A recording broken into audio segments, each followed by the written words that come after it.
সেই মার্কা সবাই বলো। বাংলাদেশের মানুষ সবকিছুই দেখছে। 12ই ফেব্রুয়ারি মোহাম্মদপুরবাসী প্রস্তুত থাকেন। ফজর ওয়াক্তে এসে যারা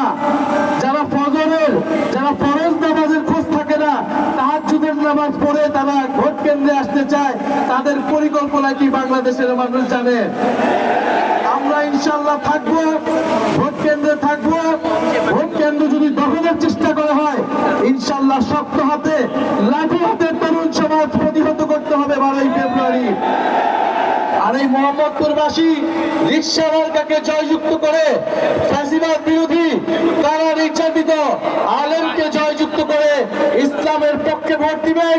গণঅভ্যুত্থানের পক্ষে, সংস্কারের পক্ষে ভোট দিয়ে আল্লামা মামুনুল হককে আপনারা আগামী সংসদে পাঠাবেন।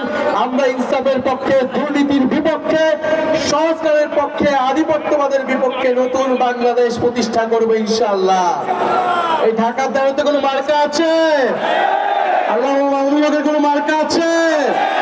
11 দলের কোনো মার্কা আছে? চাঁদাবাজের বিপক্ষে কোনো মার্কা আছে? কোন সেই মার্কা সবাই বলো। ইয়ালা চলে, ইদাইনে বলো, বায়ে বলো, সবাই বলো।